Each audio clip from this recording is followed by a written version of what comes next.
Casino has plenty of attractions for the whole family. Catch a movie. Our 16-screen movie theater includes 2 XD Extreme screens for the ultimate in viewing, sound, and luxury. After the show, treat the family to a variety of treats at our old-fashioned ice cream parlor, Kate's Corner. We scoop up a variety of creamy concoctions, including smoothies, hand-dipped cones, milkshakes, malts, sodas, and sundaes. At Kate's, there's something for everyone. And if you've still got time to spare, our bowling center might be right up your alley. Voted Best of Las Vegas, it's a great place for friends and family fun. 64 lanes, a pro shop, snack bar, and arcade. And while the kids are bowling, you can play slots and sip on a drink in the Alley Cat Lounge while overlooking the lanes. For our more serious and professional bowlers, the South Point is also home to a separate tournament bowling plaza.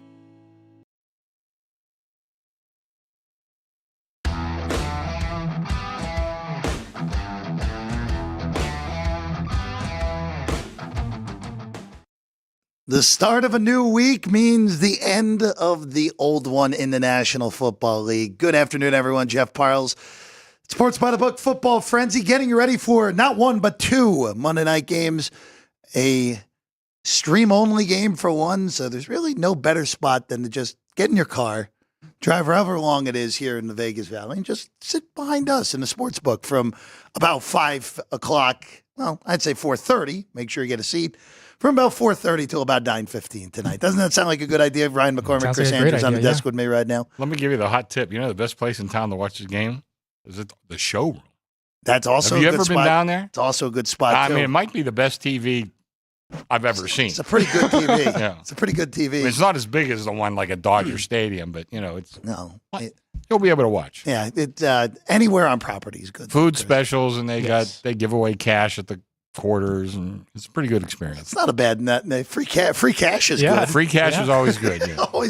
always a good thing. Chris, speaking of free cash, obviously some bettors think they can get some, but yes, a lot of them did. By the way, this weekend was an interesting weekend across the board. Both college, the NFL, of course. Now we have.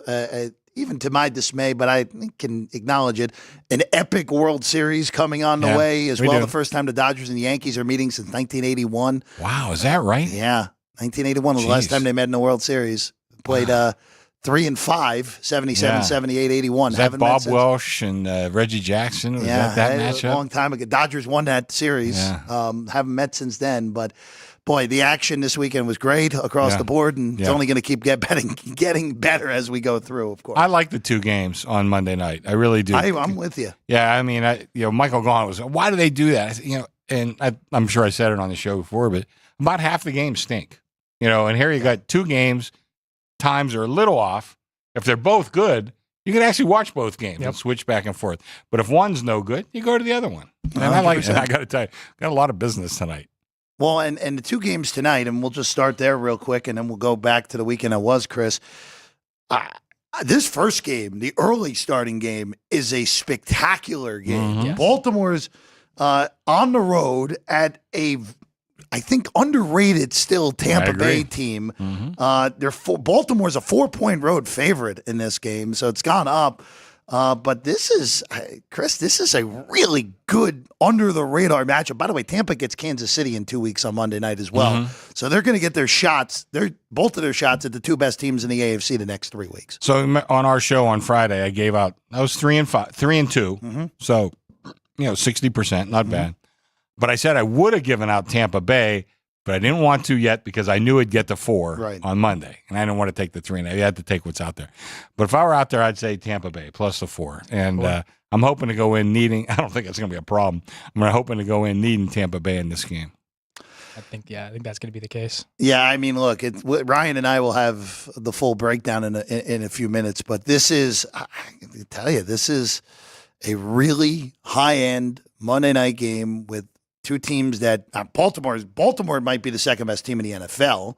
Didn't play in Tampa. I mean, after whatever that was from Atlanta yesterday, it kind of feels like Tampa will get Atlanta off of in a weird spot next week. But regardless, good game tonight at 4 with a total of 50. That total, actually, for a Raven game, that total is very high. It is, yeah. Tampa, of course, put 51 on New Orleans on their own. That's probably a big part of the equation right there. No. Yeah. That game only had 78 points last week. New Orleans is 27 in the second quarter, still one of the more befuddling single quarter results of the whole NFL season.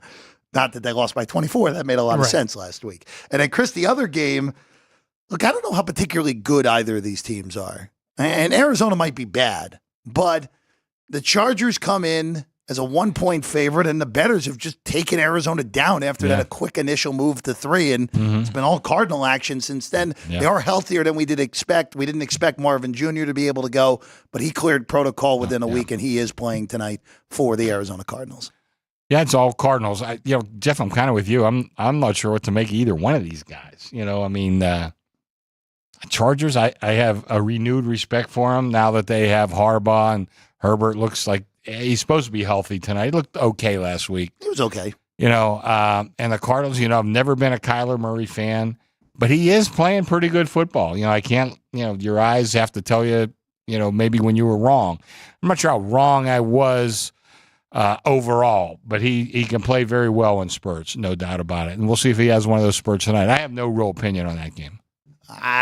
We'll get into it a little bit later. I know tonight is a big prop night for the two of us, which if you've been listening to the program the last few weeks, been doing okay. We're on a nice run with anytime touchdown scores. We've hit at least 2 between the two of us in the last 5 primetime games for Mondays and Thursdays, which is pretty good.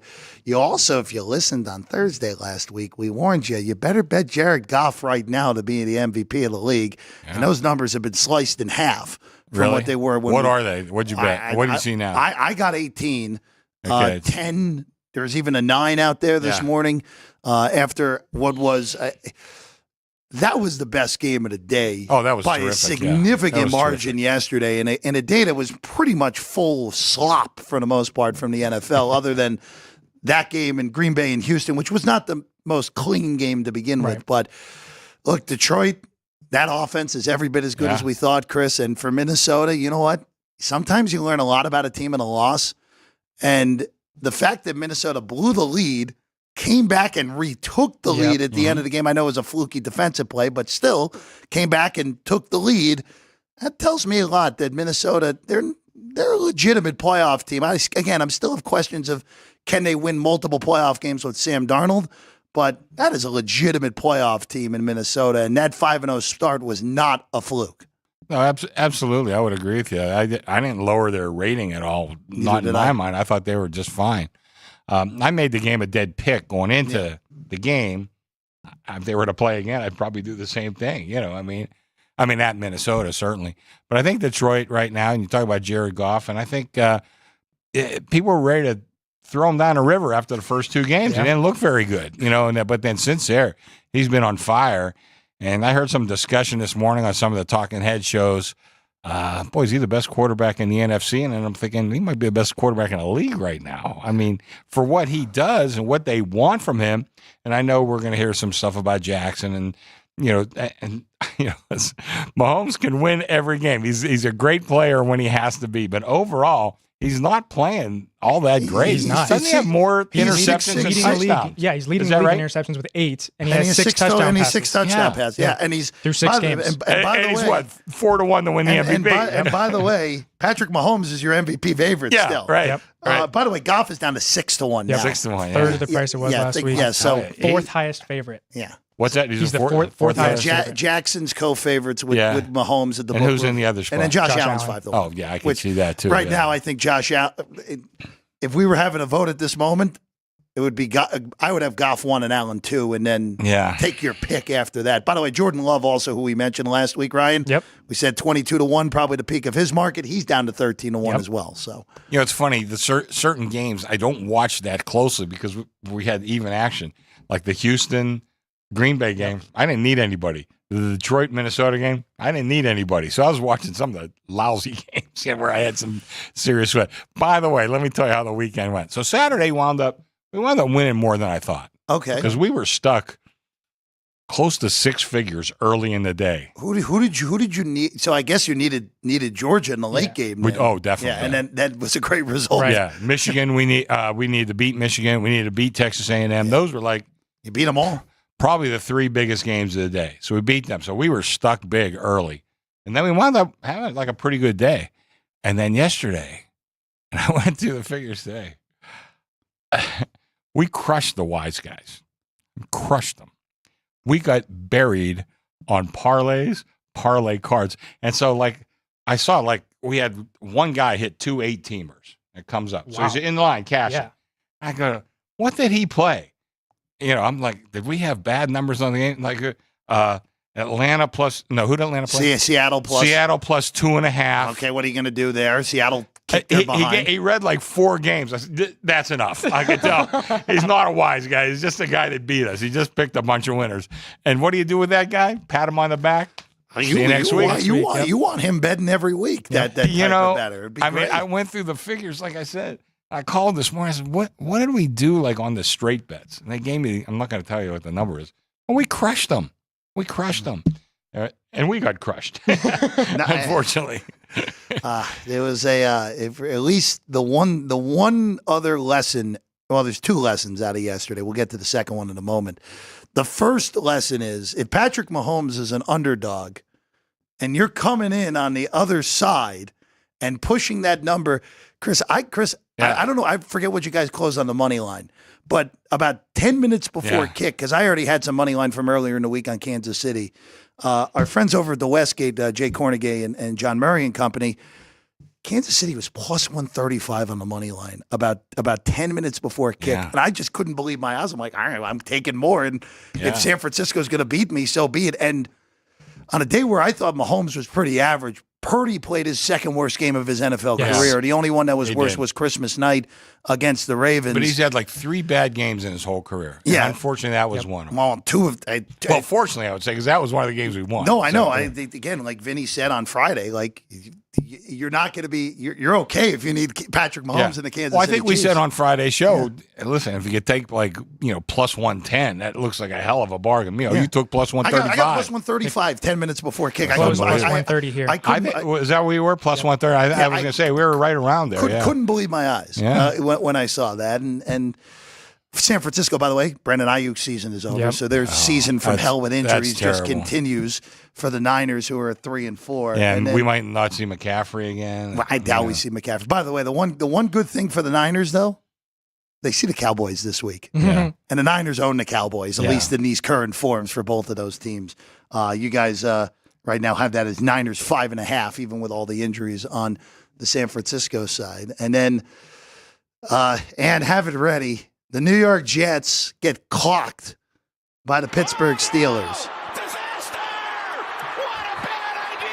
Yeah, just Eric Collins from FS1 over the weekend on a brilliant call at the end of the first half of Maryland and USC. What a bad idea! Talk about 2 teams just going in different directions on that Sunday night game. Yeah. And the funny part about it was the first 27 minutes of the game, the Jets were the significantly better team. Then Rodgers throws the pick where the rookie makes that insane one-handed interception, Beanie, who had 2 last night, and the track derailed for New York and for Pittsburgh. I didn't even think Russell Wilson played all that great until about midway through the third quarter, where the switch kind of turned on, and the Steelers are sitting at 5-2 and are in tremendous shape now in the AFC playoff chase. Well, I was very happy with the result. I was one of those guys. I said, you keep playing Justin Fields. Yeah, me Evidently, too. I was wrong, but that's why Mike Tomlin is making like $10 million a year, and he's been there for a while. More money he than made all the of us. stick comment that he's well compensated. Brandon I heard him say that. Press conference, and he's deserving of it. But I'm happy with the Steelers, and plus we needed them. We got pushed up to 3 on that game. Yeah. So that was we had a couple good results. Like I said, we beat the wise guys, just the guys with the parlays. And what do you do? Nothing. Yeah. By the way, teasers killed us too, which, so many games just fell within that bracket. Yeah. You could have played anything. But I did look. So for the year, we are still pretty well ahead on teasers, pro teasers, and college teasers. public service announcement to the player: don't play college teasers. Yeah, please don't do that. Don't do that. Just don't do it.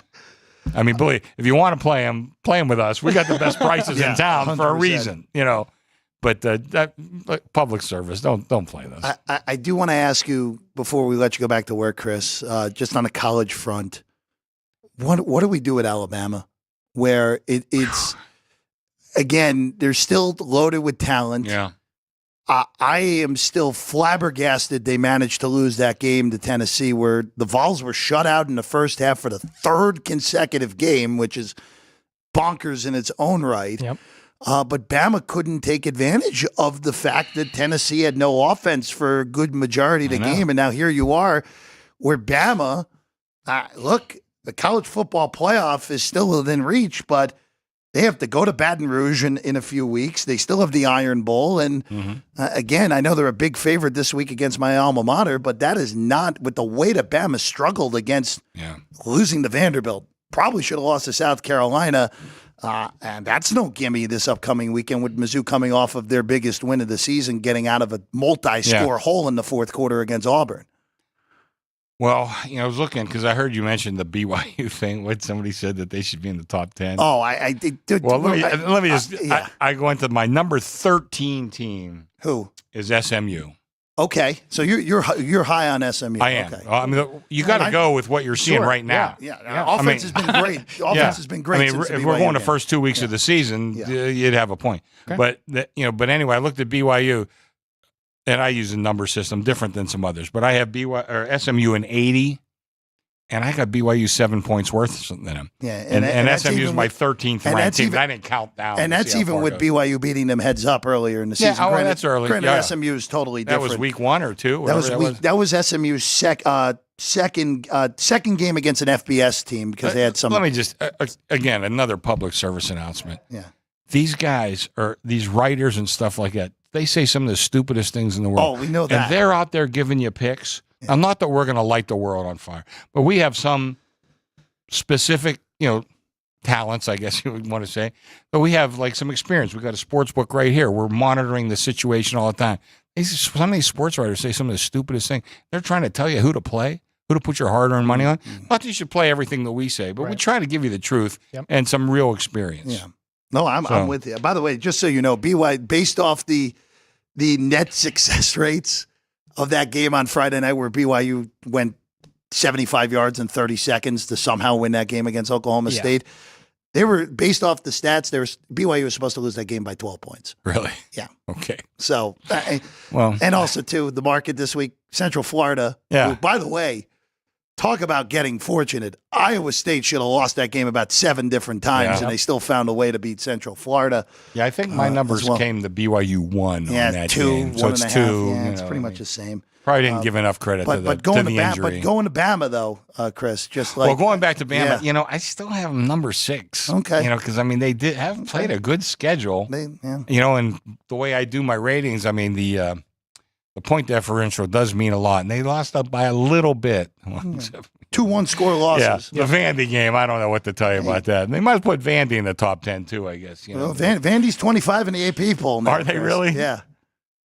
I got them about 25-point dog this week. So it sounds appropriate.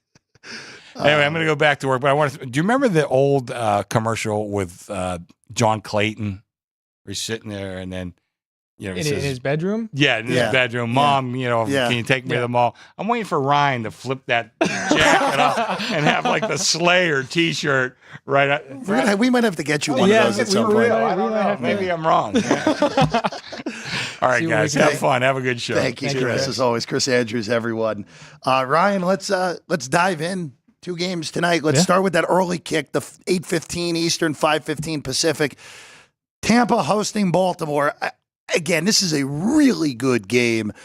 And for the Bucs, I would argue this game is more important for Tampa than it is for Baltimore.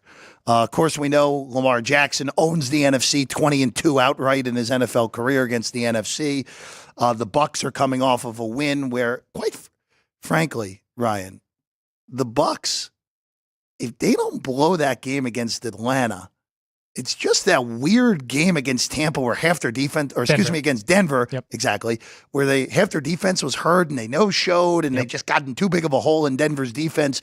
If that team has a strength, Denver's defense is legitimately good and they couldn't come out of the hole.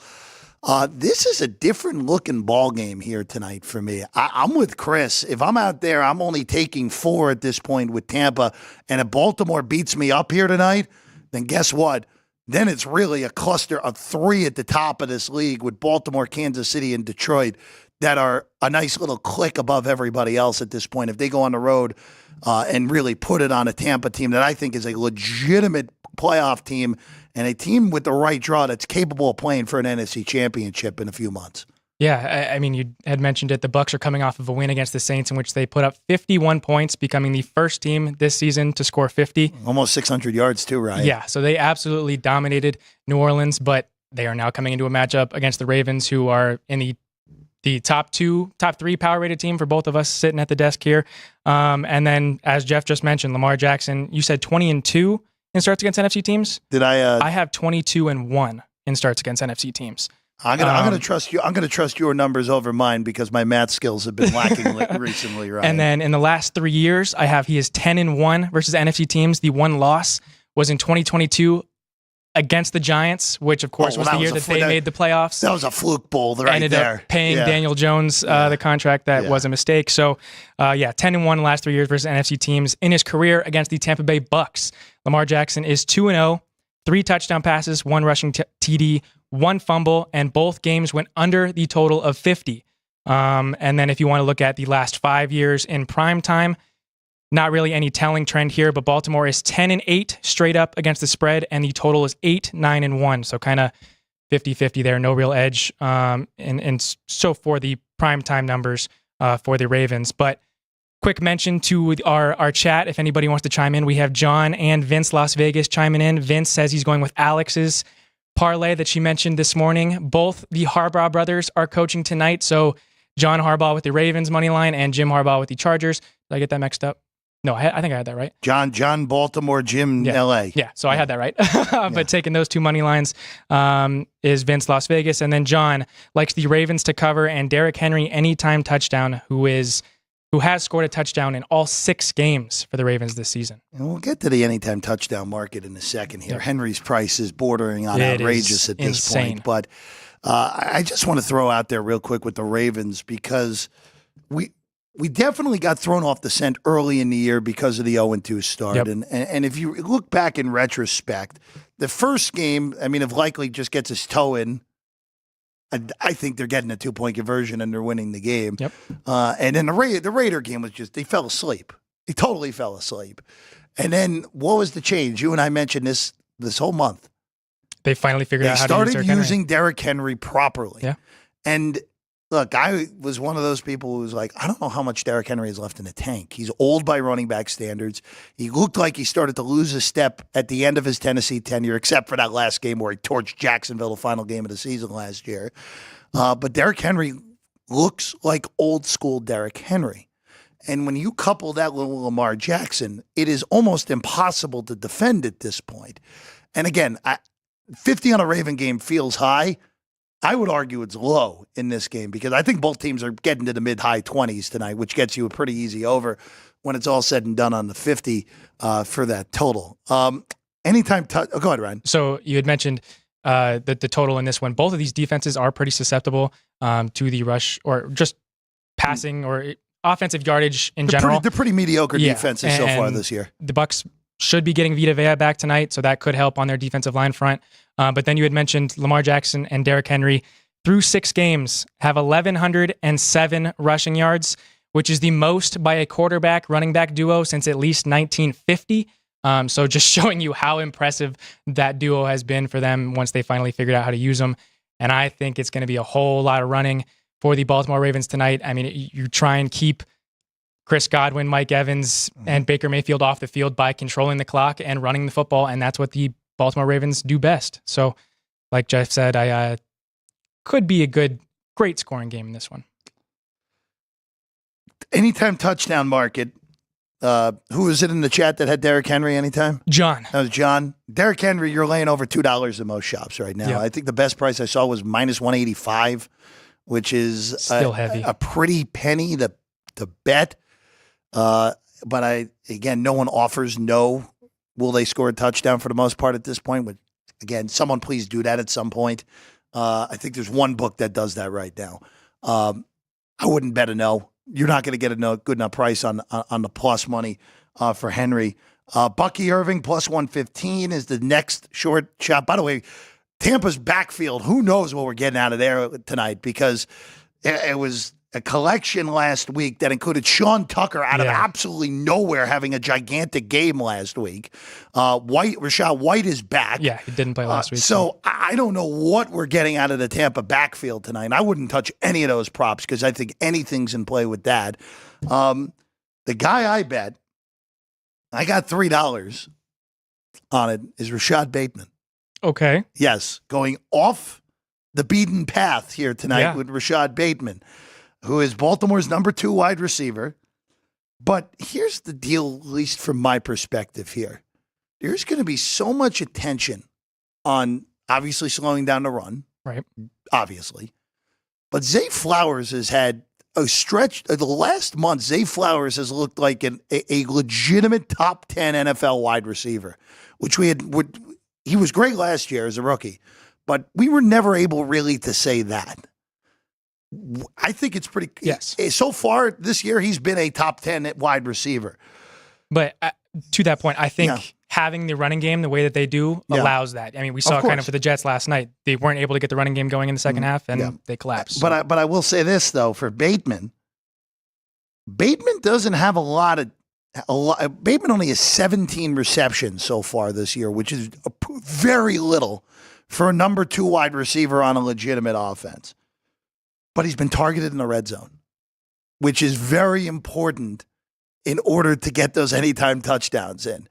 And with all that attention that Tampa, and I know Tampa's had a devil of a time covering tight ends over the last few years, but I'd rather take the shot down the board on Bateman than the 2 tight ends because, again, I'm not 100% sure since Andrews came back into the picture last week, what are we getting tight end-wise for Baltimore? If this was 3 weeks ago, I'd say, all right, take the shot unlikely because Andrews had been non-existent. Now that Andrews is somewhat back into the fold, it's very difficult on that front. I took my shot on Bateman.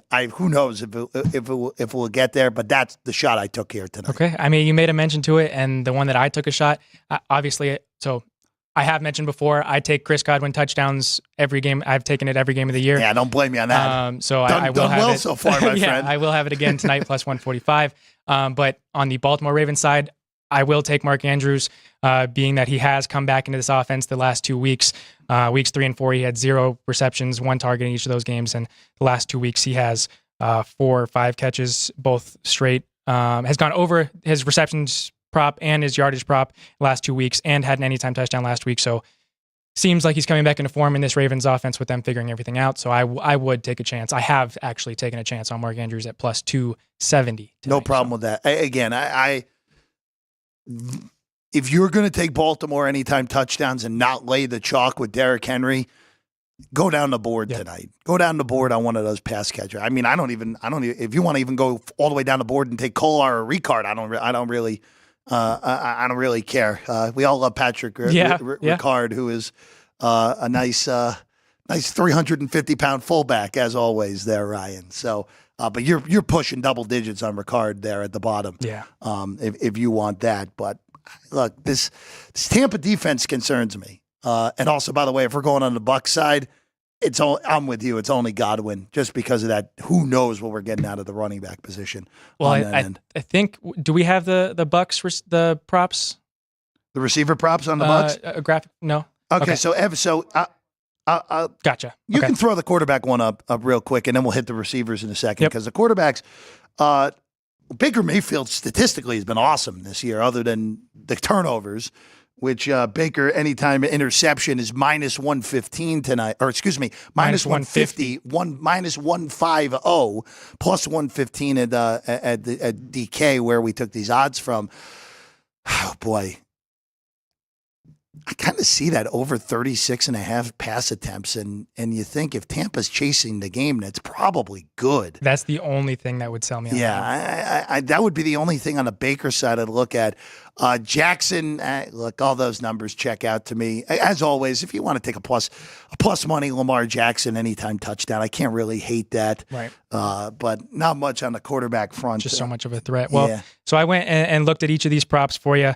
Lamar Jackson to his pass yards and total yards. He is 4-2 to the over.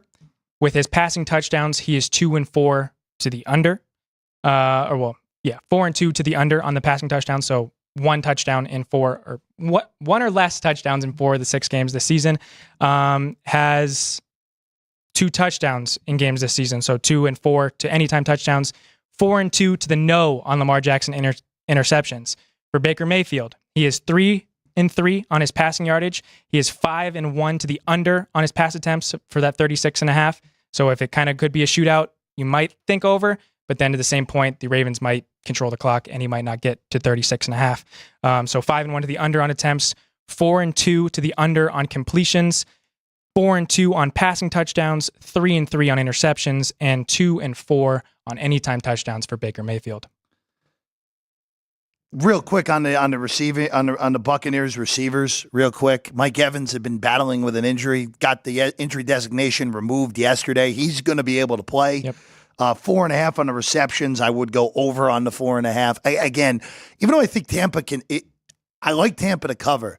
There is a real chance that if this gets away, that this is going to be a lot of soft coverage from Baltimore down the stretch.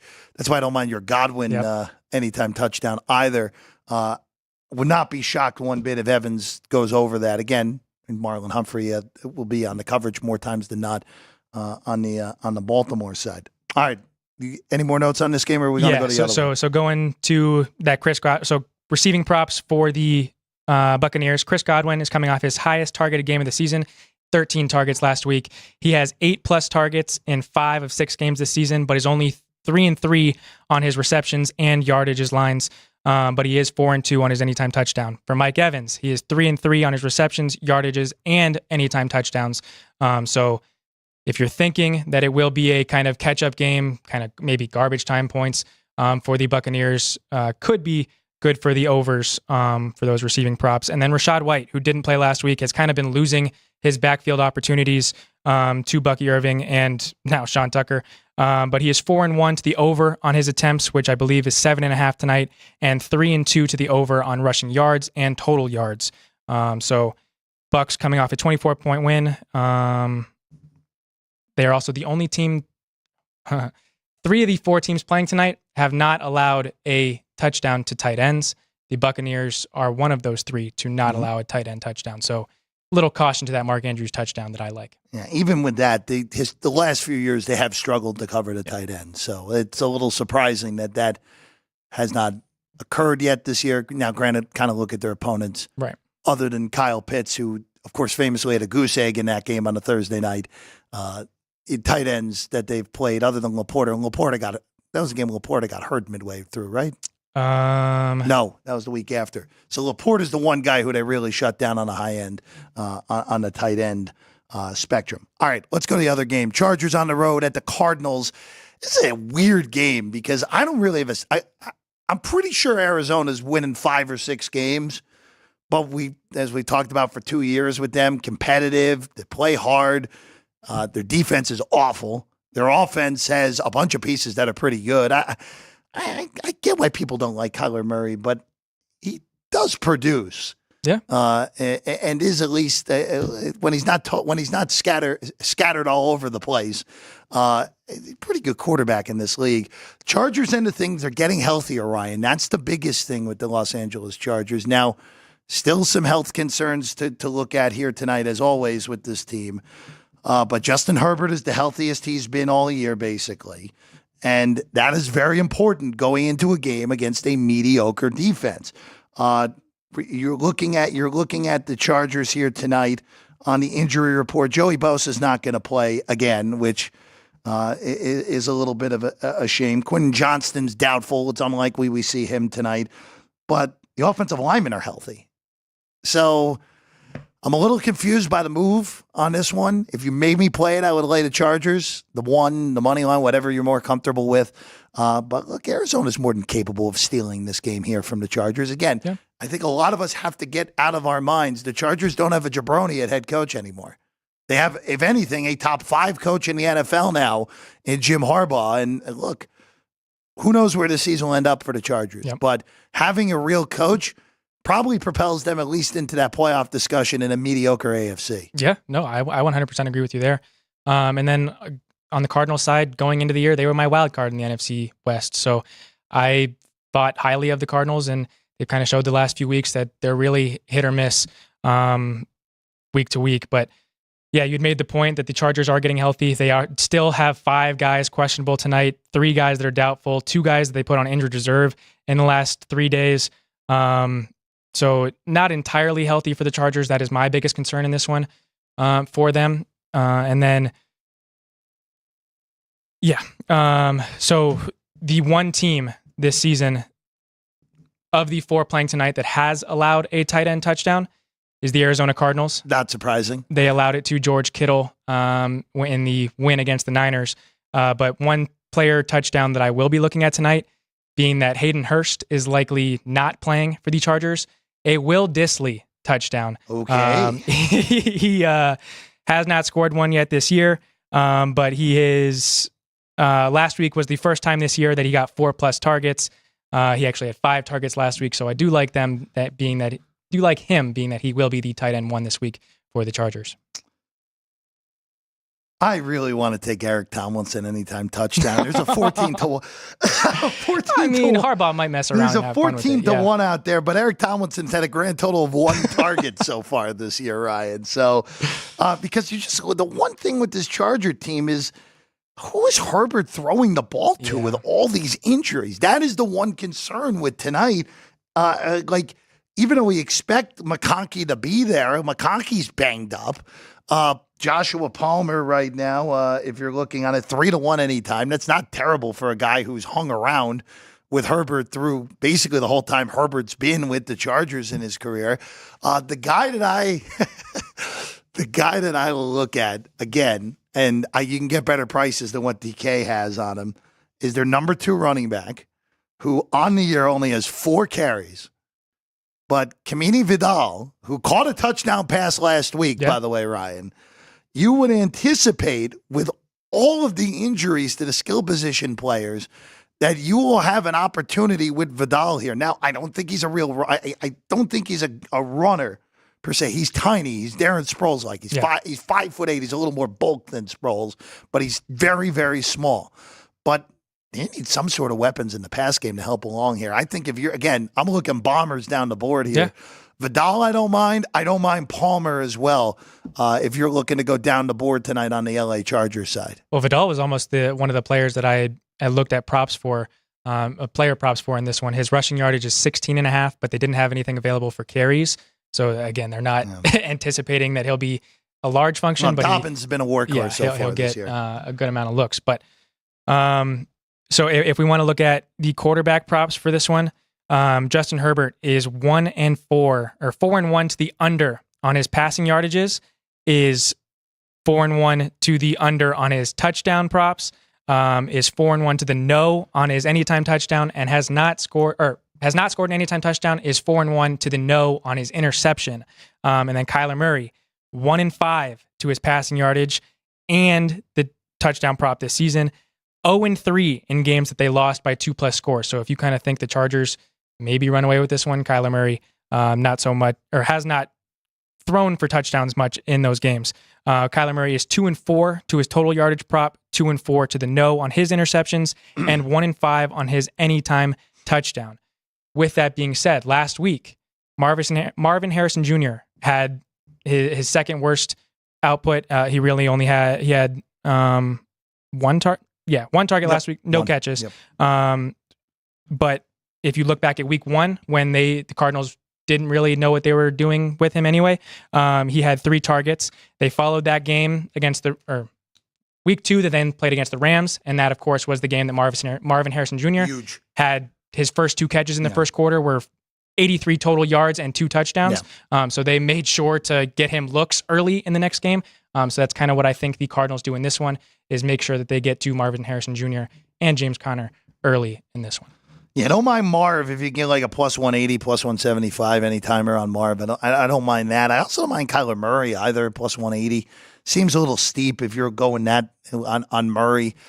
Weird game. Weird game here tonight. Yeah. I think you're going to have some in-game opportunities in this one, more so than the Tampa-Baltimore game. Again, still pretty erratic teams, even with this, again, new well-coached era very much so. In Los Angeles with the Chargers. Yep. All right, we'll take a quick break. When we get back, our power rankings in college football. Vinny Magliulo will join us, and we'll look ahead to the following week as well when we get back. Sports by the Book, Football Frenzy. South Point offers all the types of entertainment you'd expect at a first-class Las Vegas resort. Did you know our 400-seat showroom is one of Las Vegas's top destinations for live entertainment? Enjoy live performances by classic Vegas entertainers, bands, and today's hottest comedians, plus a rockin' dance floor. You can also enjoy live entertainment at the Grand View Lounge, where you'll feel all the vibes of old Las Vegas. Enjoy the music, and if you love to laugh, don't miss The Dirty at 12:30, our very own free comedy show, every Friday night at 12:30 a.m. in the Grand View Lounge. The Dirty is 100% free, so arrive early. Go to southpointcasino.com or call the box office at 77136 for today's performances at the showroom and the Grand View Lounge. When you're ready for your favorite cocktail, stop in and unwind at one of our 7 specialty lounges. There's a bar around every corner, because you're in Vegas, baby. South Point Casino has plenty of attractions for the whole family. Catch a movie. Our 16-screen movie theater includes 2 XD Extreme screens for the ultimate in viewing, sound, and luxury. After the show, treat the family to a variety of treats at our old-fashioned ice cream parlor, Kate's Corner. We scoop up a variety of creamy concoctions, including smoothies, hand-dipped cones, milkshakes, malts, sodas, and sundaes. At Kate's, there's something for everyone. And if you've still got time to spare, our bowling center might be right up your alley. Voted Best of Las Vegas, it's a great place for friends and family fun. 64 lanes, a pro shop, snack bar, and arcade. And while the kids are bowling, you can play slots and sip on a drink in the Alley Cat Lounge while overlooking the lanes. For our more serious and professional bowlers, the South Point is also home to a separate tournament bowling plaza.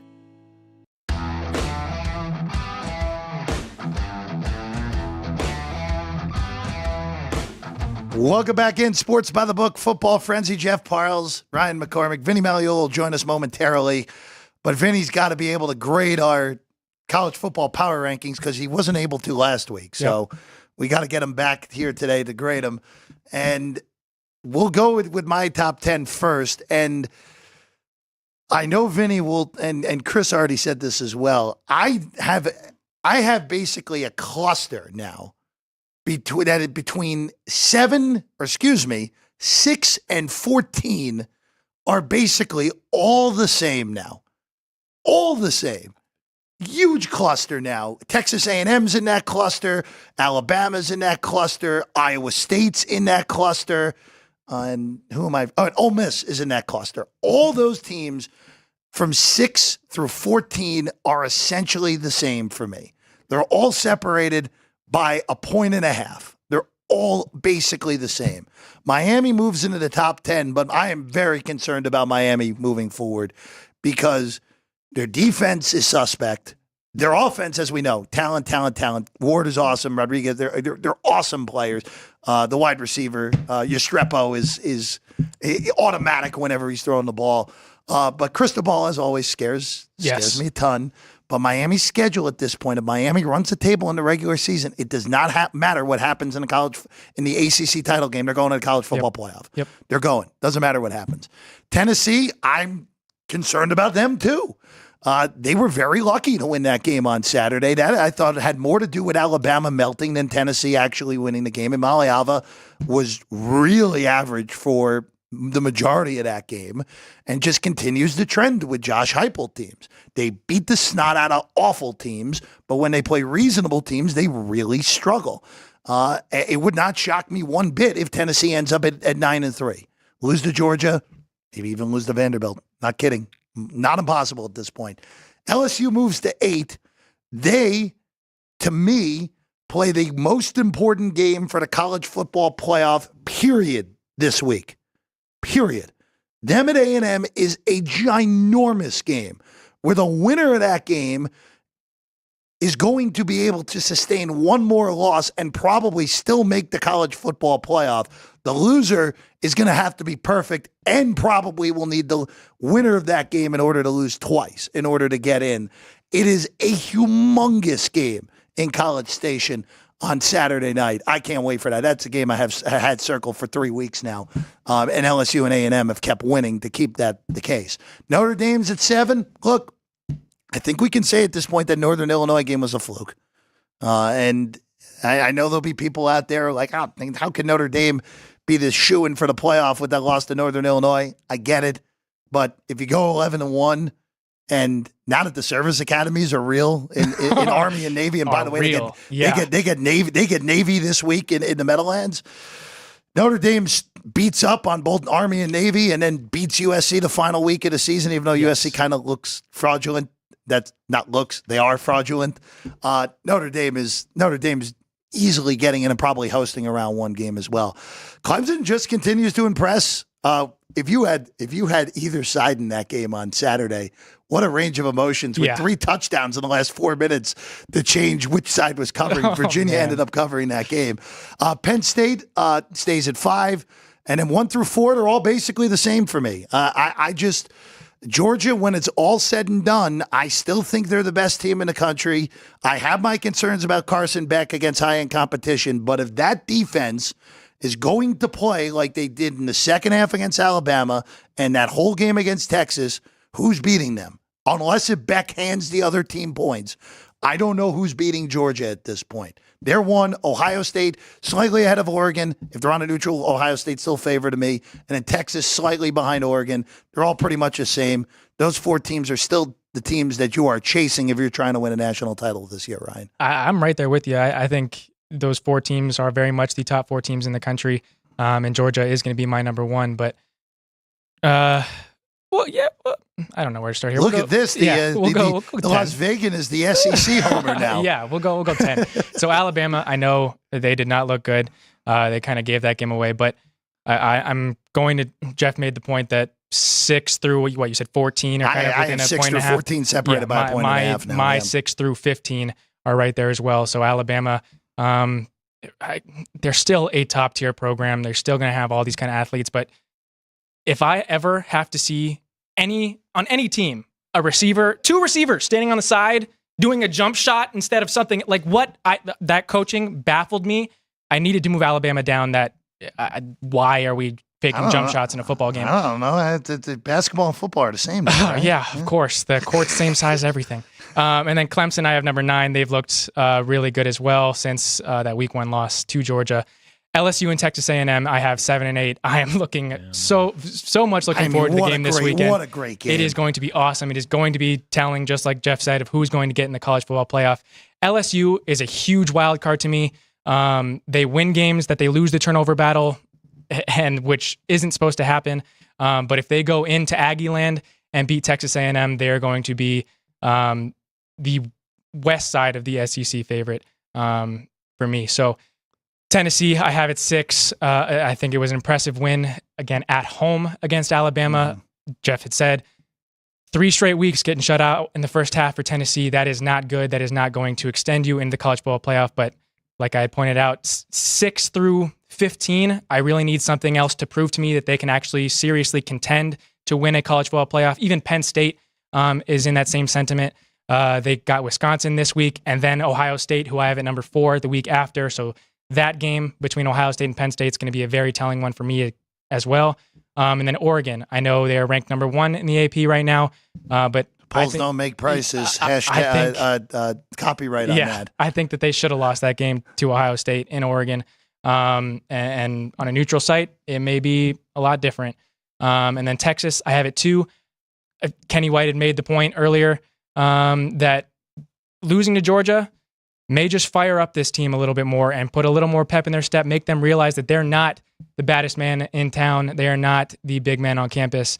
And they're going to have to really hunker down if they want to win the national championship. And then if you notice, I don't have Miami in my top 10. I think they should have lost to Virginia Tech. They should have lost to Cal.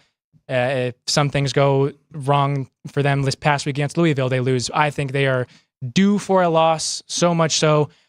I really don't think they get through the year undefeated, but if they do, they lose the ACC championship game. Well, no doubt in my mind. So let's bring Vinny in real quick because we actually had this. We talked about this last week, Vinny, with those two ACC teams where they're both going to be favored in every game they play the rest of the way until they more likely than not play each other in the ACC title game. That all of a sudden, where a lot of us going into the year thought, oh, the ACC is going to be a one-bid league. Even from a power rating perspective, you're looking at two teams that both deserve to be in the postseason in the new college football playoff with Miami and Clemson. Yeah, I think the thing about Clemson is, and we've talked about the fact that, ever since the Georgia game, right, that they've done what they had to do and take care of business. But they've not played the most challenging schedule. There are teams that have played disagree with that. A much more daunting schedule. I'm not going to take anything away from Clemson. By the way, nice work on your ratings. I can tell you that your top four are, those are the top four teams from a power rating standpoint. But Tennessee, LSU, and Alabama of your top 10 there, Of mine. they would still be okay. Yeah. They would still be favored over Penn State slightly now and on a neutral, and that's as of today. Like and that's what? not a knock on like 1 to 2. 1 to 2. Yeah, no so more than it's 2. Close. So it's close to your point. Yeah, it's quite balanced outside of the top four. Mississippi is actually Mississippi, Notre Dame, and Alabama still. Now they've got issues. We talk about ever since the second half of the Georgia game for Clemson. How about the second half of the Georgia game with Alabama? Yep. They've not been the same since that. That game took a tremendous amount out of that team. Oh, I mean, but they're still power rating wise ahead of a lot of the schools that we're talking about. Could you even if they didn't hit that touchdown to Williams? Could you imagine what would be going on right now with that program? Sure. I mean, yeah. You're right, and it works for both ways because. Oh, and also, by the way, after the game, of course, Kirby Smart, as I said on Friday, Vinny, went with the no one thought we would win this game, which you knew was coming. Well, he's taken us against the world to an entirely new level, especially when you're being interviewed after the game, and then you're accusing the network. I mean, first of all, the young lady, she's just doing her job. Yeah, that was the best part of it. You wanted us to lose. You tried. You and the officials tried to screw us here. Yeah, exactly. Kirby, please. I mean, you're fine. But separate conversation. But no, you guys, it's as far as the ACC of the Power Four conferences, because we do rate conferences as well.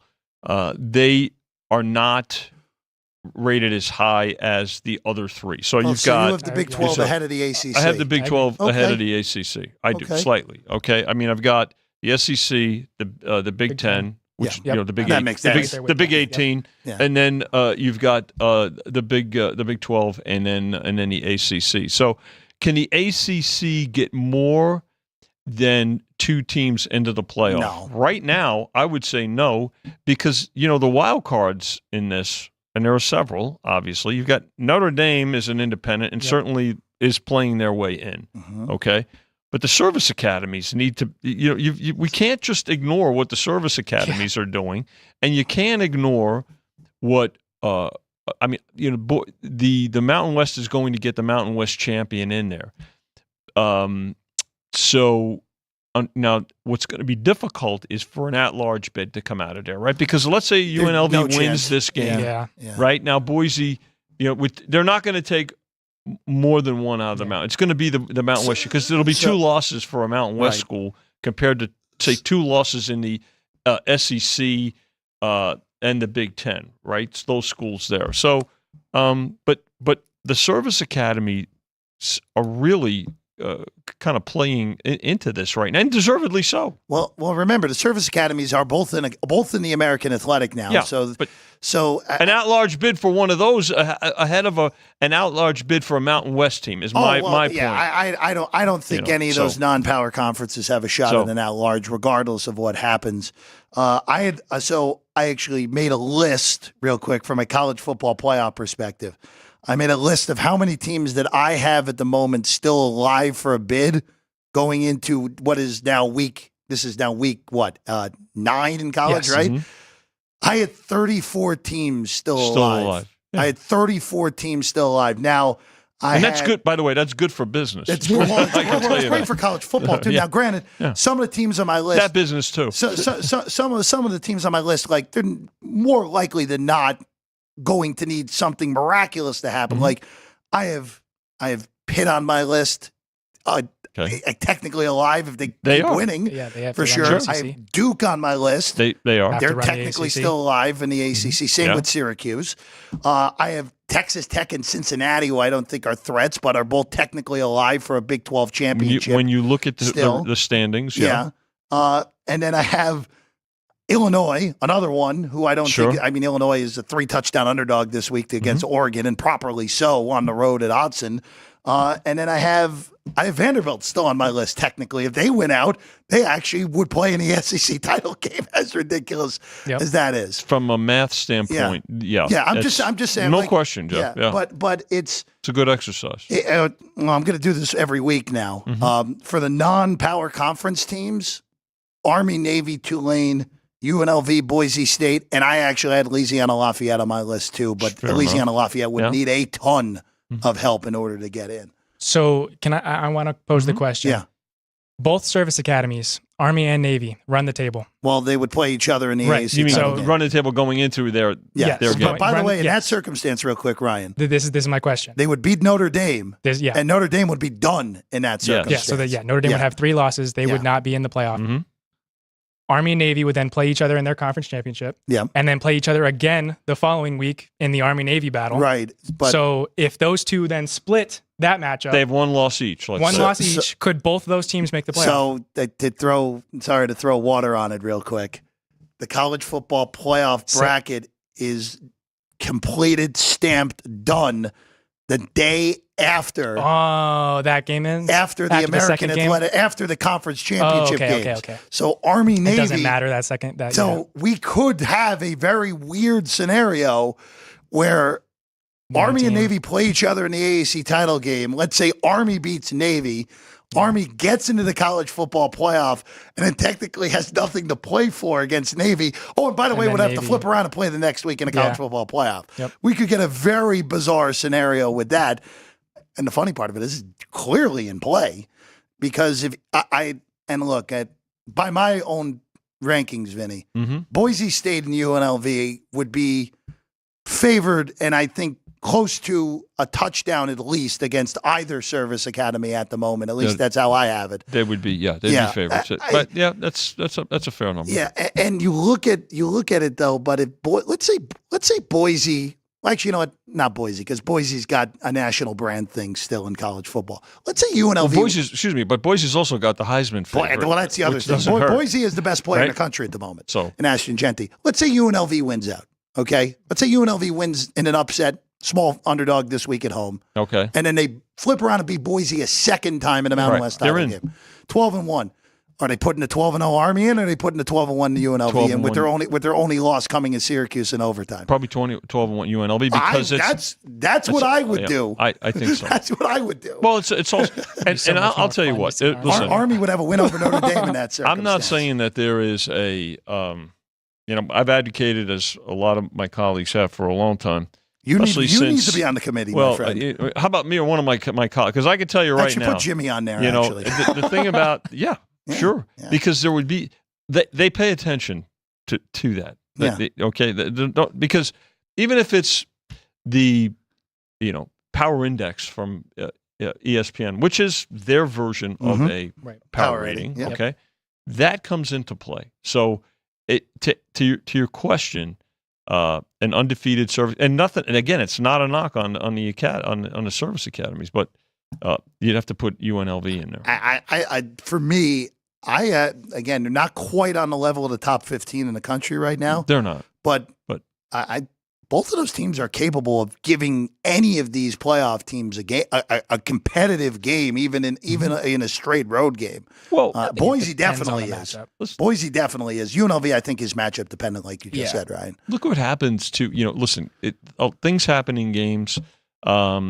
Turnovers are a great equalizer. Yeah. You don't know what the weather is going to, if the weather can come into play, and things like that too. So there are factors that right now, when we talk about who would be favored over who in a particular matchup, that's on a neutral field, and then you take once it happens, which we've still got significant amount of time to go, 1 month and a half, yeah. Right? You've got to check. You've got to look at injuries, right? You have to look at real current form. You've got to look at what's happening, like I said, weather-wise and things like that, common opponents, right? So there are still factors to come into play. What we're talking about now is pure power rating. Teams are healthy. This is on a neutral field. This is what it would be. Then you take, those and other intangibles into account. One team I have to ask you about, because I'm sure there is there anyone in the chat right now? By the way, Joey B is in there as well. Jim in there right now in the chat, but no one has said anything about this team that was mentioned a bunch on Friday and then came out and just destroyed Nebraska. Oh, Indiana. And that's Indiana, who is now without their starting quarterback, at least for a week, by the way. Whose substitute came in and did a very good job. Taven looked awesome when he came in. Now, so I'll just ask you this, because you look at Indiana's schedule the rest of the way, they're going to be favored in every game remaining except for the game at the Shoe, where they will probably be 14, 17, still 14, right, Vinny? Couple of touchdowns. Yeah, I think that's a fair statement. There'll still be 2 scores in that game. I don't know if it's, What do we do? It depends. If they run the table to get there, Jeff, I'd start at 12 and maybe go for it. So somewhere between 12 and 14, I would say. Yeah. So what do we do with the Hoosiers now? Because look, they're favored with the backup quarterback this week. They're going to be favored against Michigan State. They're definitely going to be favored at home against Michigan with the mess that the Wolverines' offense is right now. And then you're at that game against Ohio State already. Yeah. Look, Indy they answered a lot of questions this week, because the thing was, and we talked about it on Friday with Chris, right? This is going to be the best defense, supposedly going to be the best defense that they went up against. Them. They made that defense look poor, like a sieve. So they're legit. Obviously the quarterback injury, it's a different situation too. Right now, you could say, well, he's getting, number 1 reps all week. Still, your whole mindset is different too. So, but credit the program, what they've done and what they've accomplished. And again, they're in one of the top 2 rated conferences in the country. So, Indy's good. They're legit. I have them actually certainly in my top 20 in terms of power ratings. Indiana and Kansas State were the 2 teams that were just outside of that really big clump of teams for me. Kansas State, by the way, just ran West Virginia out of the building. They did a great job. Again, in a tough listen, there were some teams that UNLV too. We talked about destinations and how to get there and what it takes to get there and things like that. You have to credit Kansas State. You have to credit UNLV, although the end of that game was certainly got dicey for no good reason. So and then again, let's remember Texas A&M just continues to get the job done as well. So some really good teams some teams that are really going to make it interesting, and I think it's going to be a terrific 12-team playoff. I know. It's going to be business is going to be through the roof. It's going to be outrageously good. Yeah. And there's also NFL games on those days too. Everything's going to be going on. And you're going to be able to book these games like NFL games. Honestly, we've said it, used that, and it's true because they're that popular. Before we let you go, yes. Quick update on tonight's. Yeah, tonight we've got the 2 games, and I have to tell you, these we love the double headers. I thought they would actually space them out a little bit. Like one of them would be going now or about 4:30. But needless to say, Buccaneers, Ravens opened 4 last Sunday evening and went down to 3.5 and now sitting at 4. probably. I'm sorry, the Ravens as road favorites, 50 on the total. So it's kind of hovered back and forth between 49 and 50. So Ravens 4, probably going to need the Buccaneers in this game, and then there's a lot of carryover to this game from yesterday and the rest of the weekend. And then Chargers Cardinals. It's interesting here. We opened the Chargers 2.5 last Sunday night, and the first half of the week was all about, or first 3/4 of the week really was all about the Chargers. Now, and in fact, the game got as high as 3. Now it's down to 1. So we need the Chargers tonight. Total on that game 44. It really hasn't been a whole lot of movement on the total. We didn't really look forward to anything upcoming in the NFL or college football this week. We'll do that on Thursday's show, but I just want to bring this up real quick on the Niners front, who the Niners are playing the Cowboys this weekend. They're back to being a mash unit, aren't they? The It's actually even worse than you would have realized because Kyle Shanahan's press conference went on is going on during the show.